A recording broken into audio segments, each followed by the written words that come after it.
Brady, and the Ballpark bark. The day that Brady had been waiting for had finally arrived.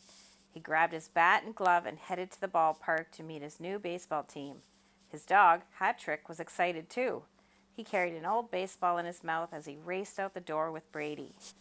Brady was the first to arrive and the first to get a Mudbugs uniform. He chose his lucky number 4. As his teammates arrived, Brady high-fived them, and Coach handed out more shirts and caps. Tree was a bit late. The only uniform left was a size extra small. It just wouldn't do. "Here, take mine," Coach told him. "You'll never be able to swing a bat in that."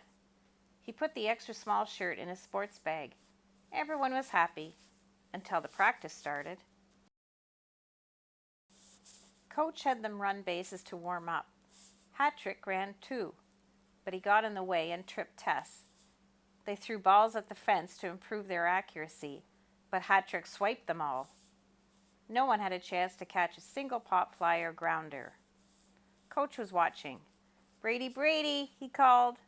"I'm sorry, the dog better go home.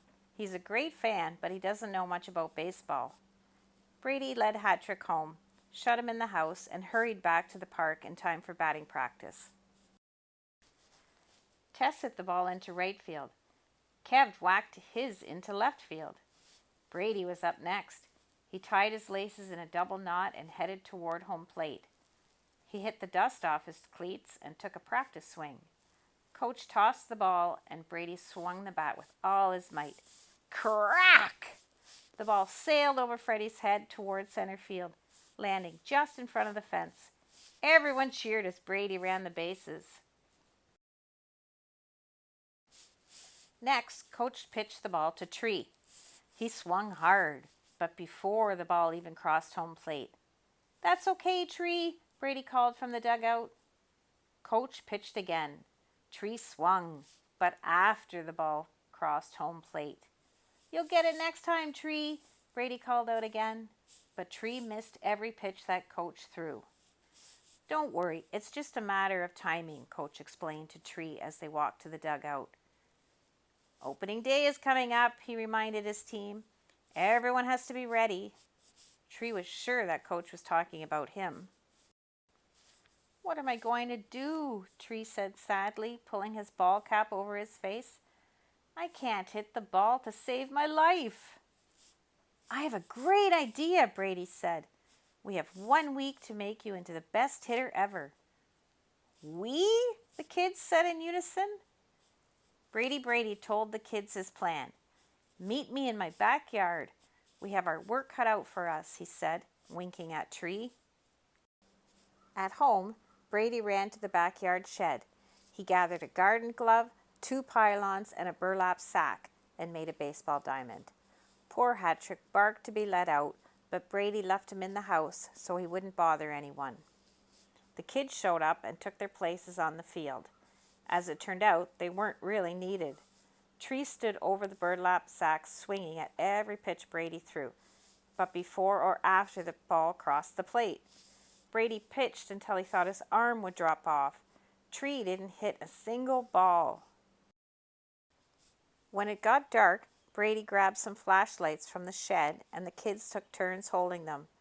That way they could work with Tree a little longer. Brady, time to wrap it up," Brady's mom called from the window. "It's late and Hat-Trick wants out. His barking is driving us crazy." Tree slumped to the ground. "It's no use," he said sadly. "We could do this all summer and I still wouldn't connect with the ball." Brady lay in bed that night trying to figure out a way to help his friend. Hat-Trick lay beside him with a baseball in his mouth. "I know, buddy," Brady whispered. "I wish you could help too."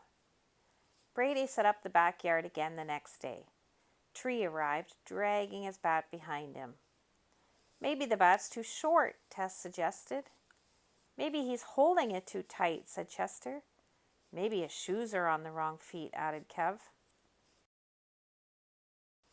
Hat-Trick barked wildly from inside the house, but no one paid any attention. Tree took his place over the burlap sack. He didn't have any luck for the rest of the day. He was starting to panic. After the kids left, Brady and Tree were trying a few last pitches when the back door opened. "Brady, Brady," his dad shouted. "Hat-Trick needs company. He's been inside barking all day." Hat-Trick ran up to Brady with the baseball in his mouth. "Not now, boy," Brady told him. "Tree has to practice some more." Hat-Trick sat by the fence watching. Tree shouldered the bat and Brady threw him a straight pitch.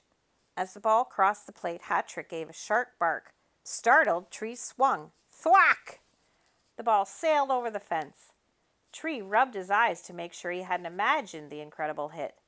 "Way to go, Tree," Brady said. "Do it again." Tree got set for the next pitch. As the ball crossed the plate, Hat-Trick barked loudly. Tree swung, and again the ball sailed out of the yard.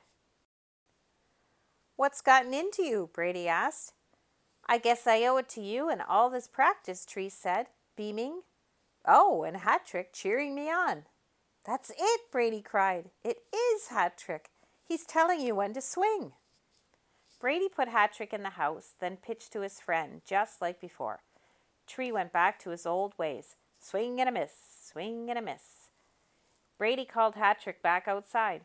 Right on cue, Hat-Trick barked, and Tree crushed the ball over the fence.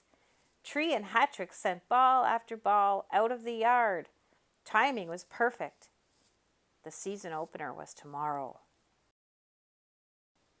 Opening day was filled with the excited chatter of fans and the smell of hot dogs. Tree sat nervously in the dugout, making circles in the dust with his cleats until it was his turn to bat. "You can do it," Brady said, patting Tree on the back. "With a little help from your friend." He pointed at the fence behind home plate. There sat Hat-Trick, wagging his tail. Tree took his place in the batter's box. The mud bugs started to cheer. "We've got the power! We've got the might! Tree is the batter who can hit it out of sight!" With that, the pitcher wound up and hurled the ball fast and straight. Hat-Trick barked. Tree swung. Thwack! The ball sailed up, out, and over the fence. "Great game, mud bugs," Coach said as they all slurped on treats in the dugout. "I think we're going to have an interesting season." He reached into a sports bag for the leftover extra small uniform and put it on Hat-Trick. Hat-Trick, the Mudbug's new mascot, couldn't have agreed more.